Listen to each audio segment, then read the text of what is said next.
Swaraj news సమాజహితమే మా స్వరం. అతి తక్కువ కాలంలోనే అశేష ప్రేక్షకాదరణ పొందిన స్వరాజ్ న్యూస్. గ్రామాల్లో సమస్యలు ఉన్నాయా? ఆఫీసర్లకు చెబితే పనిచేయట్లేదా? మీ సమస్యలు అట్లనే పెండింగ్లో ఉన్నాయా? మీ దృష్టికి ఏదైనా సమస్య వచ్చిందా? ప్రజాహితం కోరే సమస్య ఏదైనా ఉంటే మాకు తెలపండి. డీటెయిల్స్, ఫోటోలు, వీడియోలు షేర్ చేయండి. మీరే మీ సమస్యకు ఫుల్ స్టాప్ పెట్టే రిపోర్టర్ కావచ్చు. సమస్య కనిపించిందా? వీడియో లేదంటే ఫోటోలు పంపించండి. దాన్ని మేము జనానికి చూపిస్తాం. Swaraj news WhatsApp number 9441623078. నమస్తే, స్వరాజ్ న్యూస్ కి స్వాగతం. ముందుగా బులెటిన్ లో హెడ్లైన్స్.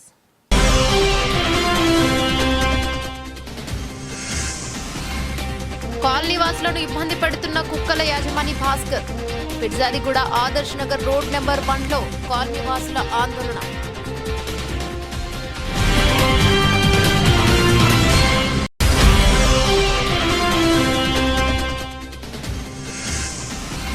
బాలచిత్తారి నగర్లో అక్రమంగా సెల్ టవర్ నిర్మాణం, పనులు ఆపాలని డిమాండ్.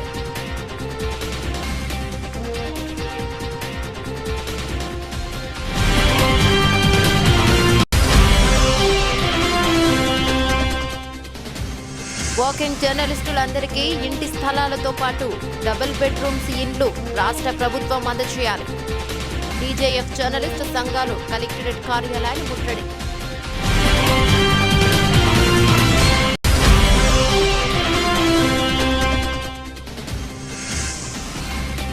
దుర్గి మండలంలో సబ్సిడీ పైన కంది విత్తనాలు పంపిణీ, సమస్యలపై వారికి అందవలసిన పథకాలపై మాట్లాడిన జూలకంటి బ్రహ్మానందం రెడ్డి. నిరుద్యోగులకు కాంగ్రెస్ ప్రభుత్వం ఎన్నో హామీలు ఇచ్చి ఇప్పుడు వాటిని పట్టించుకోవడం లేదు. ఎన్నికలకు ముందు జాబ్ క్యాలెండర్ పేరుతో పెద్ద ఎత్తున అడ్వైజ్మెంట్లు అన్ని పత్రికల్లో ఇచ్చారు. దాదాపు 10 పరీక్షలకు సంబంధించి డేట్లతో సహా నోటిఫికేషన్లు అంటూ తేదీలు ప్రకటించారు. వాటికి సంబంధించి ఒక్క నోటిఫికేషన్ విడుదల చేయలేదు. వెంటనే ఆ నోటిఫికేషన్లను విడుదల చేయాలి. సీఎం రేవంత్ రెడ్డి ఎన్నికల సమయంలో గ్రూప్ 2లో 1000 ఉద్యోగాలు పెంచుతామని, గ్రూప్ 3లో వేలాదిగా ఉద్యోగాలు పెంచుతామని నిరుద్యోగులకు హామీనిచ్చారు. మొదటి కేబినెట్ భేటీలోనే మెగా డిఎస్సి అని చెప్పి నిరుద్యోగులను దగా చేశారు. గొంతు విప్పండి, పోరాడండి అంటూ వారు అందరూ కూడా కలిసి వచ్చి వారి సమస్యలన్నీ కూడా వివరించి చెప్పడం జరిగింది.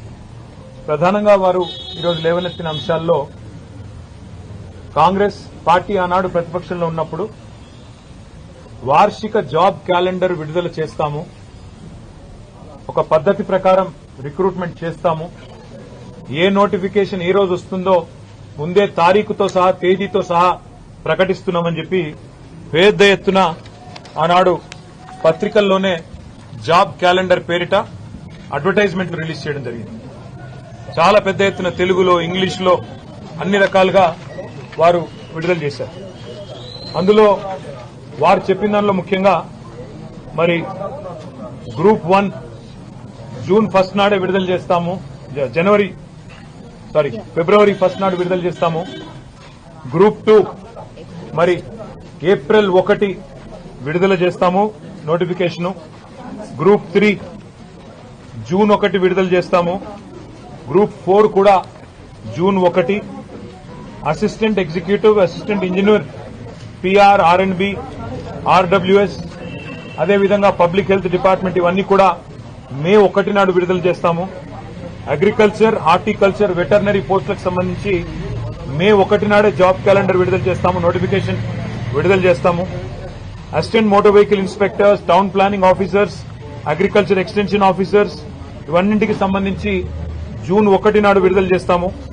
Transport constables, excise constables, police constable సంబంధించి మార్చి 1 నాడు విడుదల చేస్తాము. జూనియర్ లెక్చరర్లు, పాలిటెక్నిక్ లెక్చరర్లు, డిగ్రీ కాలేజ్ లెక్చరర్లు, అసిస్టెంట్ ప్రొఫెసర్లు, ఫిజికల్ డైరెక్టర్లు వీటికి సంబంధించి ఏప్రిల్ 1కి విడుదల చేస్తాము. ఉపాధ్యాయులకు సంబంధించి ఇట్లా డిఎస్సి, మెగా డిఎస్సి విడుదల చేస్తాము.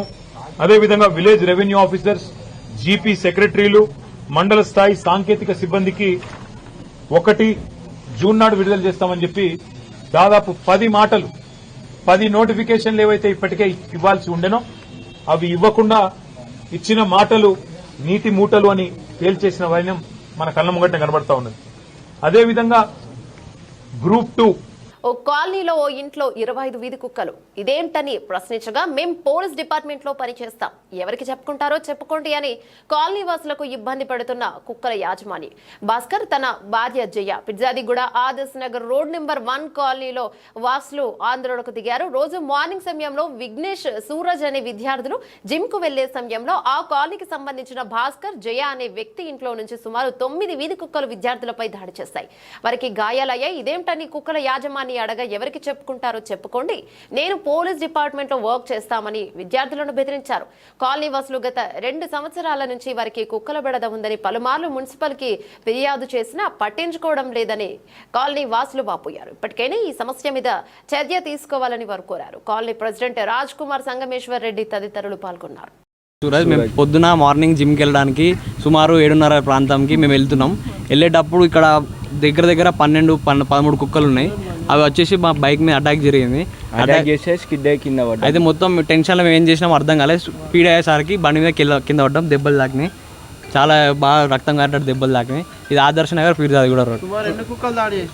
12 నుండి 16 మధ్యలో దాడి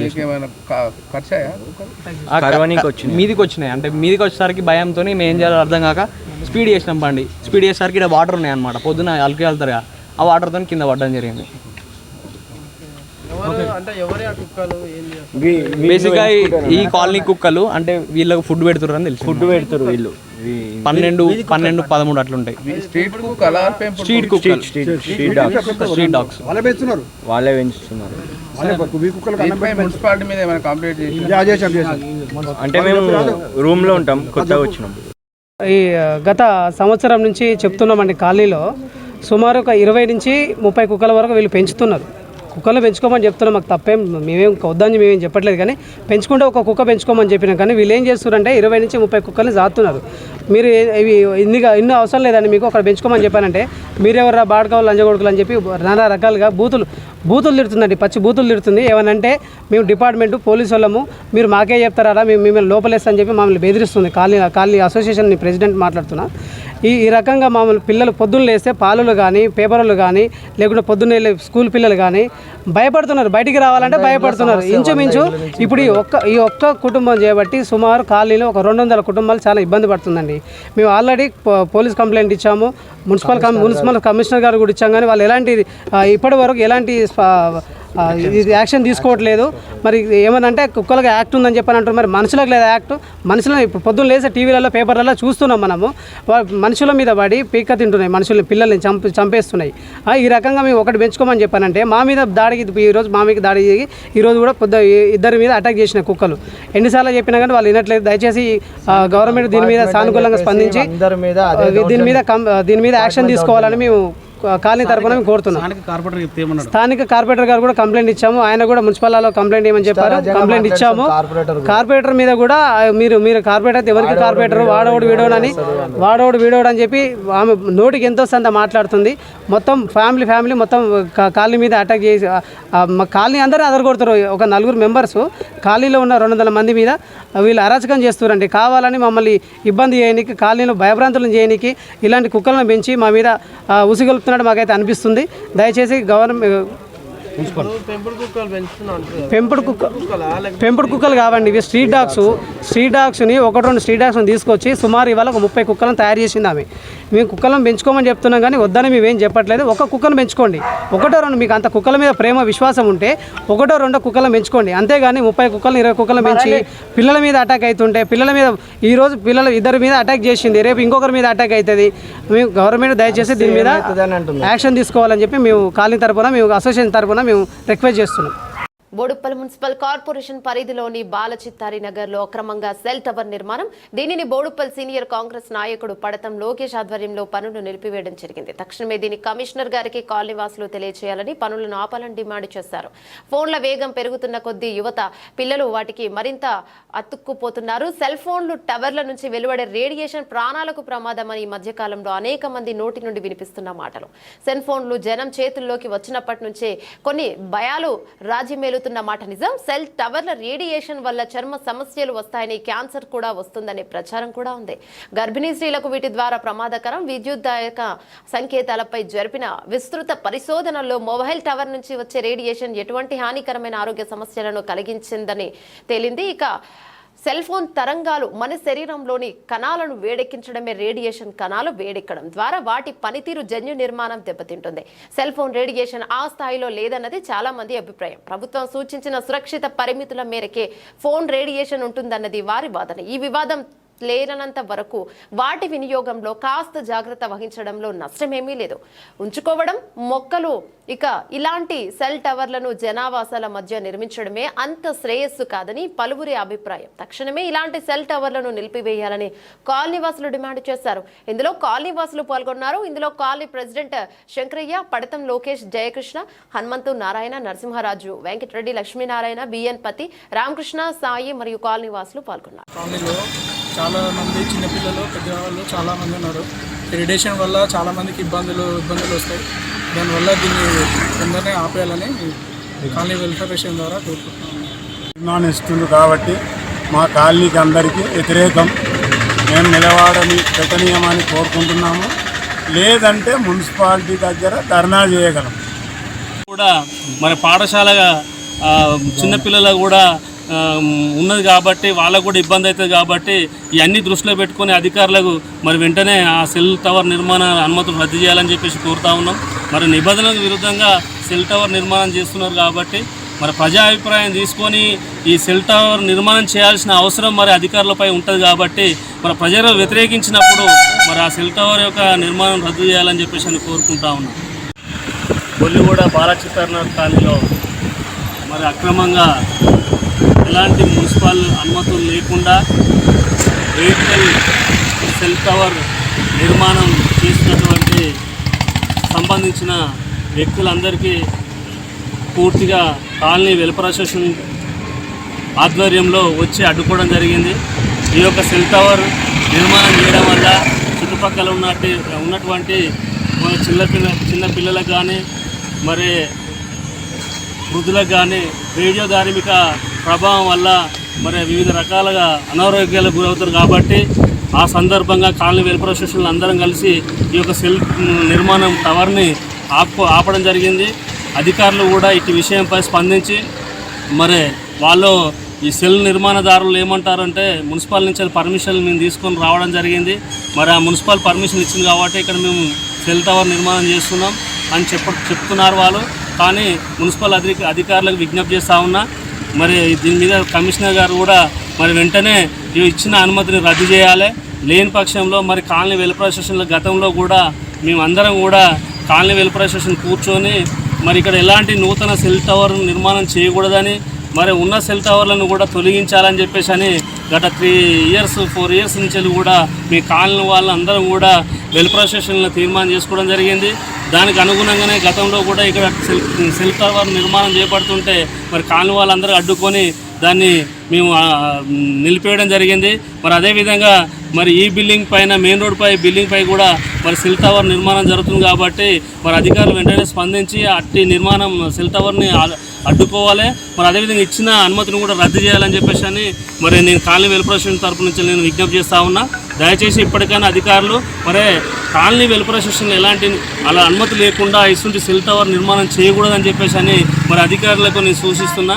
దయచేసి ఇప్పటికైనా వెంటనే మరి అధికారులు ఈ యొక్క నిర్మాణాన్ని ఆపాలని కోరుకుంటూ, లేని పక్షంలో మరి కాలనీ వెల్ఫేర్ అసోసియేషన్ అందరం కూడా మున్సిపల్ ఎదురుగా మీ ధర్నా కార్యక్రమం చేస్తామని చెప్పేసి అని మేము కోరుకుంటూ ఈ అవకాశం ఇచ్చిన మా కాలనీ వెల్ఫేర్ అసోసియేషన్ పెద్దలకు అందరికీ విజ్ఞప్తి.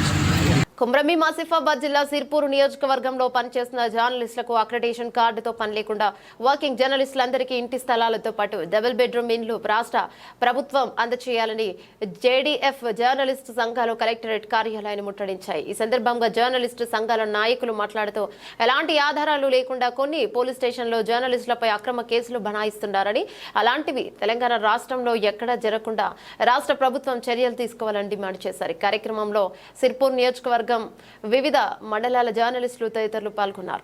ఈరోజు తెలంగాణ రాష్ట్రంలోని జర్నలిస్టులకి గతం ప్రభుత్వం ఇచ్చినటువంటి హామీ ఏదైతే ఉందో ఆ ప్రభుత్వం ఇచ్చిన హామీని ఇప్పటిదాకా కూడా నెరవేర్చలేదు.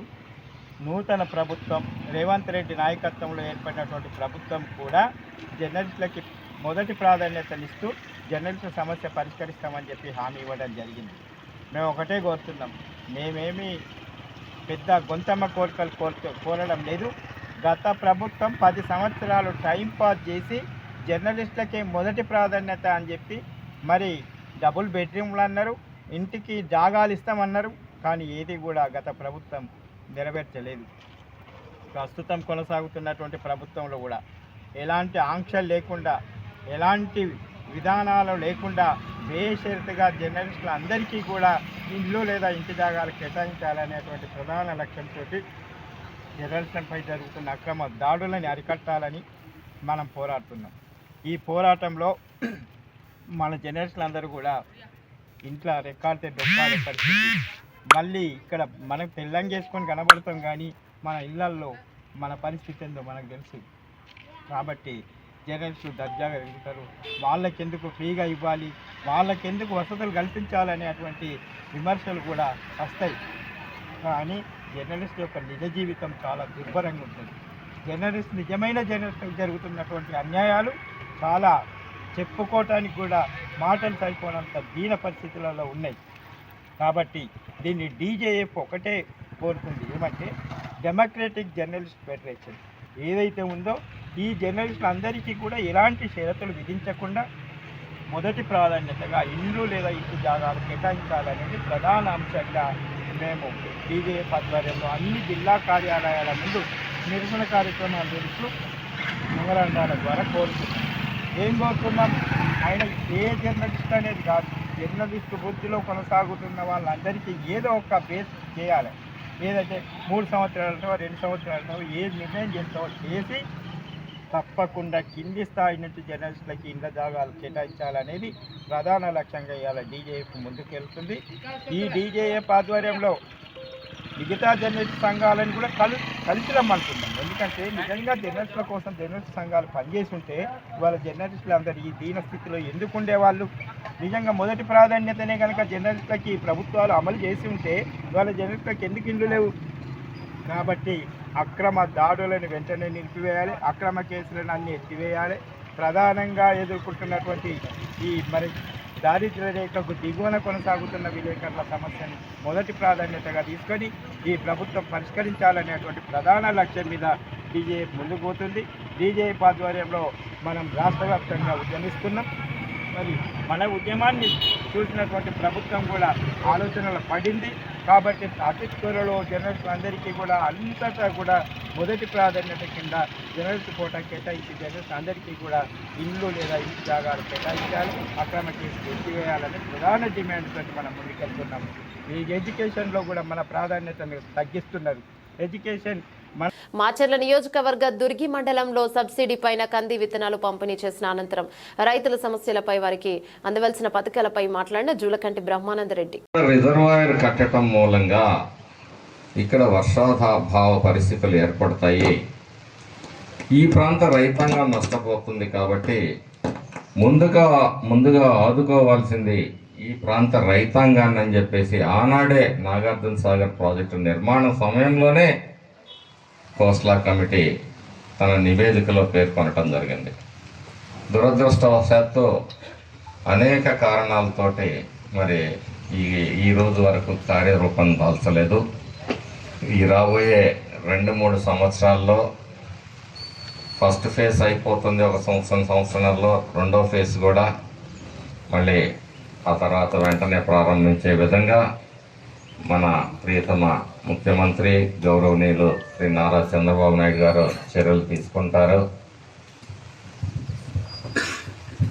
అలాగే భవిష్యత్తులో కూడా ఈ ప్రాంత రైతాంగం మేలు జరగటానికి వ్యవసాయ శాఖ వారిని కూడా ఎప్పుడూ అప్రమత్తం చేస్తూ ముందస్తుగా వారికి రైతులకు ఏం కావాలి అనే ఒక ఆలోచన, ఒక కార్యాచరణని రూపొందించుకోవాల్సిందిగా వారికి విజ్ఞప్తి చేస్తూ ఉన్నాను. సీజన్ వస్తుందంటే రైతుల మనోగత భావాలు ఎట్లా ఉన్నాయి, ఏ పంట వేయబోతున్నారు కొంచెం సర్వే చేసి మరి రాబోయే అవసరాల్ని ముందుగా గుర్తించి సకాలంలో వాళ్ళకి కావాల్సిన సహాయ సహకారాలు అందించడం, కల్తీ ఎరువులు పురుగు మందుల ద్వారా కూడా నష్టపోతున్నారు, వాటి విషయంలో కూడా ప్రభుత్వం స్ట్రిక్ట్గానే ఉంటుందని చెప్పి ఈ సందర్భంగా తెలియజేస్తూ, మరి అన్ని విధాలుగా ఈ రాష్ట్ర రైతాంగానికి తెలుగుదేశం పార్టీ అండగా ఉంటుంది. గతంలో మరి 0 వడ్డీ ఉండేది. వైసీపీ పరిపాలన 0 వడ్డీని కూడా రద్దు చేయటం జరిగింది. మరి బంగారం మీద లోన్లు తెచ్చుకునేవాళ్ళు, వాటిని రద్దు చేయటంలో జరిగింది. పవర్ స్ప్రేయర్లు ఇచ్చేవాళ్ళు, ఆ పవర్ స్ప్రేయర్లు కూడా లేవు. వ్యవసాయ శాఖ మంత్రి గారిని కలిసిన తర్వాత కూడా మన ప్రాంత అవసరాలను బట్టి ఒక నివేదికను తయారు చేసుకుని వారికి సమర్పించి తగిన అనుమతులు తీసుకురావడానికి కృషి చేస్తాను అని చెప్పి ఈ సందర్భంగా తెలియజేస్తూ, రాబోయే సంవత్సరం ఇదే విధంగా మంచి వర్షాలు పడి ఈ ప్రాంత రైతాంగం మరి మొహాల్లో సుఖ సంతోషాలు చూడాలని, వ్యవసాయ శాఖ వారు కూడా నిబద్ధతతో పనిచేయాలని కోరుకుంటూ, ఈ అవకాశం ఇచ్చిన మీ అందరికీ కూడా పేరు పేరున ధన్యవాదాలు తెలియజేసుకుంటూ 10 ఏళ్లు పరిపాలించిన ప్రజాప్రతినిధులు ప్రజల పాలనాధికారంలోకి వచ్చి అనేక అభివృద్ధి పనులు చేస్తుంటే హర్షించాల్సింది పోయి అభివృద్ధి పనులను ఎండగట్టే పనిలో పడ్డారని మంత్రి పొంగులేటి అన్నారు. భద్రాద్రి కొత్తగూడెం జిల్లాలో భద్రాచలం పట్టణంలో జరుగుతున్న నూతన గోదావరి కరకట్ట నిర్మాణ పనులను పరిశీలించారు. తెలంగాణ రాష్ట్ర రెవెన్యూ శాఖ మంత్రి పొంగులేటి శ్రీనివాసరెడ్డి మీడియాతో మాట్లాడారు.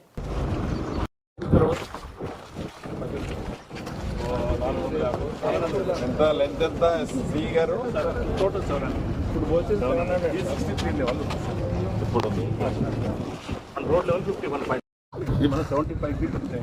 ఆ రోడ్డు నుంచి పాత అది ఏంది రోడ్డు సర్వీస్ రోడ్ నుంచి దెన్ మనకు ఫ్లైఓవర్ ఇంటర్లాకింగ్ ఫ్లైఓవర్ కట్టాలి.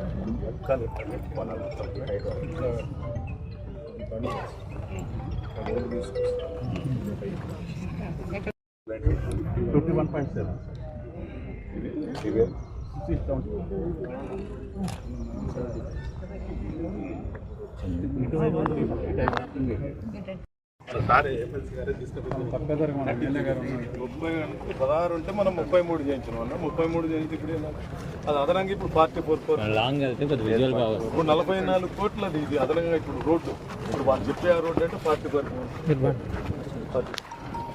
41 మైనస్ 30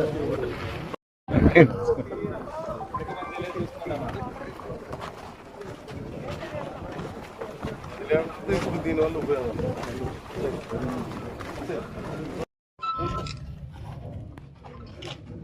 ఇమీడియట్ లేట్ చేశాను.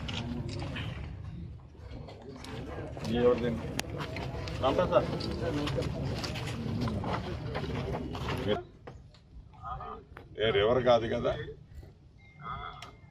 కొంచెం స్ట్రిప్ చేస్తే ఏమవుతుంది 1:35 అట్లా పెడితే 1:35 1:30 పెడితే, ఎందుకంటే ల్యాండ్ అక్విజిషన్ ప్రాబ్లం అంత ఉంటుంది కదా. ఒకసారి చూడండి మీరు టెక్నికల్, అంటే మీకు కనీసం మీరు ఇది వచ్చేసరికి ఫార్మేషన్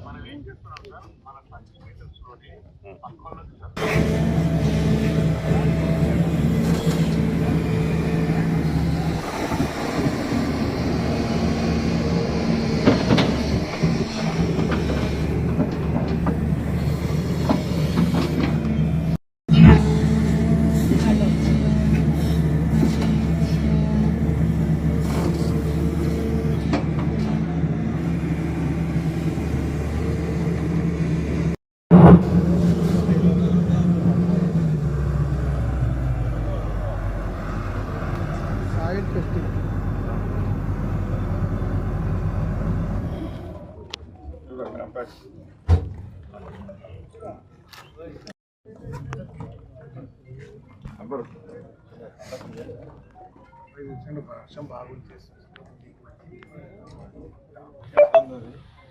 98 వస్తుంది, 98 కాదు 95 వస్తుంది. కుప్పం మండలంలో ప్రకృతి వ్యవసాయం చేసే సుమారు 154 మంది రైతులకు వ్యవసాయ పరికరాలను కుప్పం ఎంపీడీఓ కార్యాలయంలో జిల్లా collector Sumit Kumar, MLC Kancharla Srikanth, TDP నేత సురేష్ బాబు చేతుల మీదుగా పంపిణీ చేశారు. ఈ సందర్భంగా వారు మాట్లాడుతూ రాష్ట్ర ప్రభుత్వం రైతుల సంక్షేమానికి పెద్దపీట వేశారని కొనియాడారు. రైతులను ఆదుకునేందుకు అన్ని విధాల చర్యలు తీసుకుంటామన్నారు. అనంతరం ప్రకృతి వ్యవసాయం గురించి వివరించారు. ఈ కార్యక్రమంలో జిల్లా అధికారులు మరియు టీడీపీ నేతలు, రైతులు పాల్గొన్నారు. ముఖ్యమంత్రి అయిన తర్వాత మొట్టమొదటిసారిగా తన పర్యటనలో నా సొంత నియోజకవర్గం కుప్పం నుంచే ప్రారంభించాలని చెప్పనేసి నిన్న మొన్న 2 రోజులు రావడం జరిగింది. వచ్చే ముందే ఏదైతే హామీలు ఇచ్చారో ఎలక్షన్ మేనిఫెస్టో కావచ్చు, ఇతర అంశాలు కావచ్చు, వాటికి సంబంధించి ఇమ్మీడియట్ గా అయ్యే పనులన్నింటినీ జీవోలు ఇవ్వడం, మిగతా వాటికి ఎస్టిమేషన్స్ అంచనాలు, ఏ పనులకు ఎంత ఖర్చు అవుతుందో అంచనాలు వేయమని చెప్పనేసి అక్కడి నుంచే అధికారులందరినీ ఆదేశించడం. నిన్న వచ్చిన తర్వాత 2 రోజులు కూడా కలెక్టర్ గారిని కూర్చోబెట్టుకొని ఏవే పనులు టైం లైన్ ప్రకారం ఏ విధంగా జరగాలని చెప్పనేసి ఆయనకు కూడా దిశానిర్దేశం చేయడం జరిగింది. రాబోయేటటువంటి గడిచిన 30 సంవత్సరాలు ఎంత అభివృద్ధి చెందిందో కుప్పం దానికి మించిన అభివృద్ధి ఈ 5 సంవత్సరాల్లో చేయాలని లక్ష్యంగా చంద్రబాబు నాయుడు గారు పెట్టుకున్నారు. ఆయన ఒకే ఒక మాట చెప్పాడు, పేదరికం లేని కుప్పాన్ని తయారు చేయడమే నా లక్ష్యం అని చెప్పనేసి. సో దాంట్లో భాగంగా ఈరోజు ఇదొక కార్యక్రమం, ఒక మంచి కార్యక్రమంలో మీతో కలిసి పాల్గొనేదానికి మాకు అవకాశం వచ్చింది. దానికి మీ అందరికీ మనస్ఫూర్తిగా ధన్యవాదాలు తెలియజేస్తున్నాం.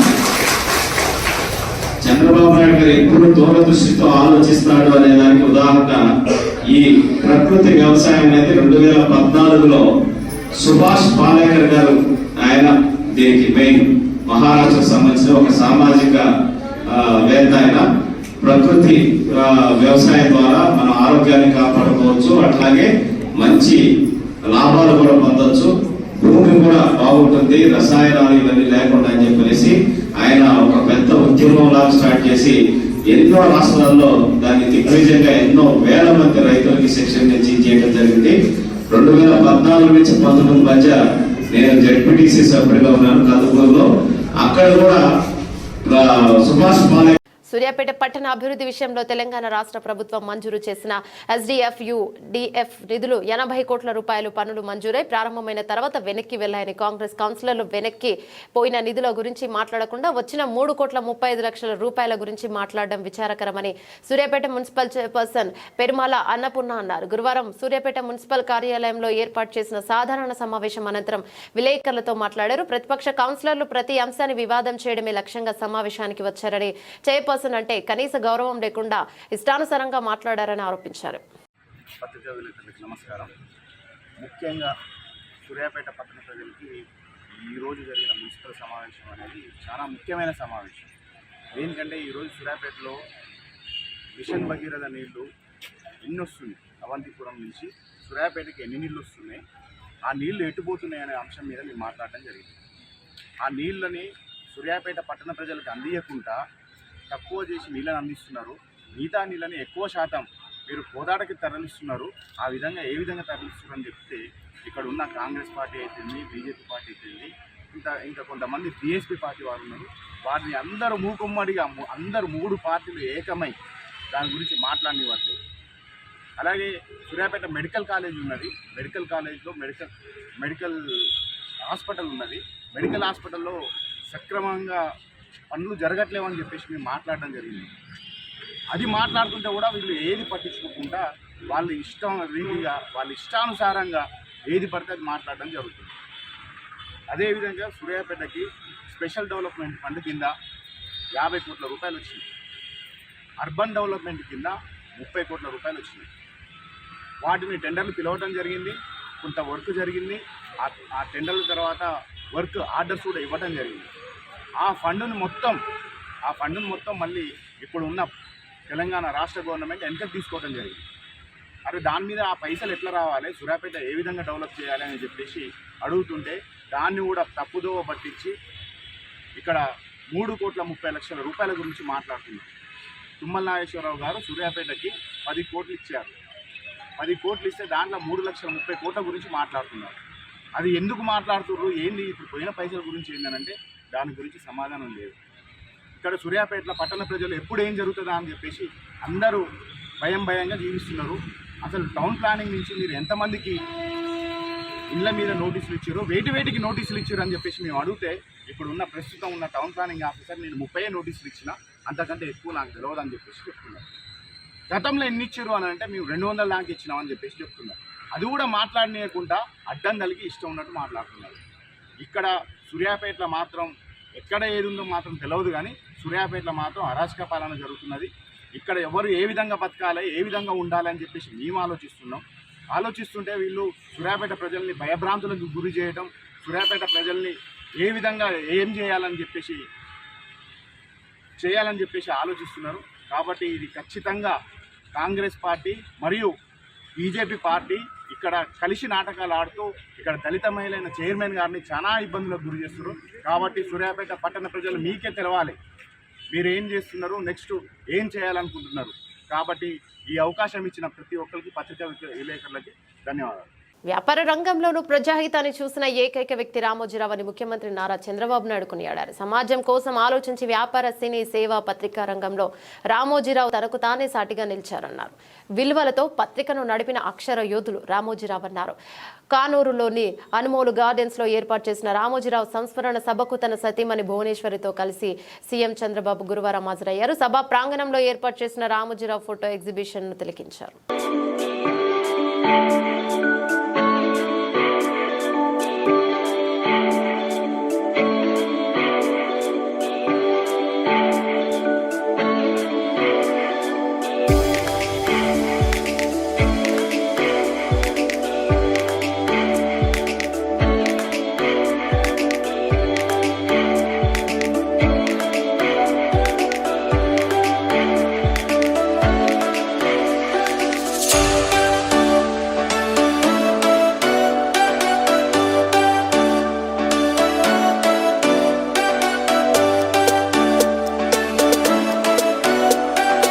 జూలై 1న ఇంటి వద్దే పెన్షన్ల పంపిణీ. పెంచిన పెన్షన్ల మేరకు 4,399.89 కోట్లను 65,18,496 మంది పెన్షన్దారుల ఒక్క రోజులోనే పంపిణీకి ఏర్పాట్లు. గ్రామ వార్డు సచివాలయ ఉద్యోగులు ఉదయం 6 గంటల నుండి పెన్షన్లు పూర్తయ్యే వరకు పంపిణీ చేయాలి. ఒక్కొక్క ఉద్యోగికి 50 గృహాలు కేటాయింపు. అవసరం మేరకు ఇతర శాఖల ఉద్యోగులకు పూర్తయింపు. ఇక 29వ తేదీ శనివారం నాడే బ్యాంకుల నుండి నగదును డ్రా చేసుకుని పంపిణీకి సిద్ధం కావాలి. ప్రభుత్వ ప్రధాన కార్యదర్శి నీరబ్ కుమార్ ప్రసాద్ న్యూఢిల్లీలో హర్యానా గవర్నర్ అయిన బండారు దత్తాత్రేయని మర్యాదపూర్వకంగా కలుసుకున్న కేంద్ర విమానయాన శాఖ మంత్రి కింజారపు రామ్మోహన్ నాయుడు. తెలుగు రాష్ట్ర రాజకీయాలలో ఆయన చేసిన సేవ, ప్రజల పట్ల ఆయనకున్న అంకిత భావం నేటి తరం నాయకులకు ఆదర్శనీయమని కొనియాడారు. బులెటిన్ ముగించే ముందు హెడ్లైన్స్ మరోసారి.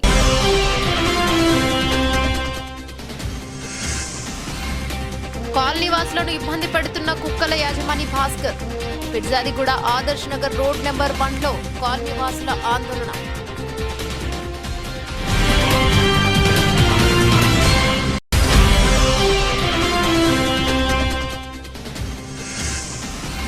బాలచిత్తారి నగర్లో అక్రమంగా సెల్ టవర్ నిర్మాణం, పనుల ఆపాలని డిమాండ్.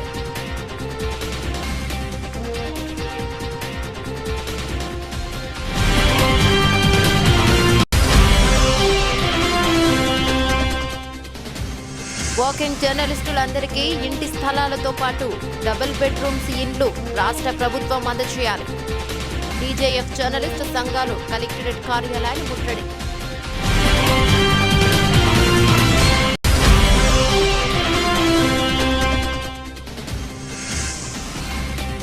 దుర్గి మండలంలో సబ్సిడీ పైన కంది విత్తనాలు పంపిణీ, సమస్యలపై వారికి అందవలసిన పథకాలపై మాట్లాడిన జూలకంటి బ్రహ్మానందం రెడ్డి.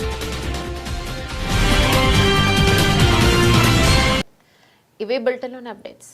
మరో బులెటిన్లో మళ్ళీ కలుసుకుందాం. అంతవరకు సెలవు. నమస్తే. స్వరాజ్ న్యూస్, సమాజ హితమే మా స్వరం. అతి తక్కువ కాలంలోనే అశేష ప్రేక్షకాదరణ పొందిన స్వరాజ్ న్యూస్. గ్రామాల్లో సమస్యలు ఉన్నాయా? ఆఫీసర్లకు చెబితే పని చేయట్లేదా? మీ సమస్యలు అట్లనే పెండింగ్లో ఉన్నాయా? మీ దృష్టికి ఏదైనా సమస్య వచ్చిందా? ప్రజాహితం కోరే సమస్య ఏదైనా ఉంటే మాకు తెలపండి. డీటెయిల్స్, ఫోటోలు, వీడియోలు షేర్ చేయండి. మీరే మీ సమస్యకు ఫుల్ స్టాప్ పెట్టే రిపోర్టర్ కావచ్చు. సమస్య కనిపించిందా? వీడియో లేదంటే ఫోటోలు పంపించండి. దాన్ని మేము జనానికి చూపిస్తాం. Swaraj news WhatsApp number 9441623078.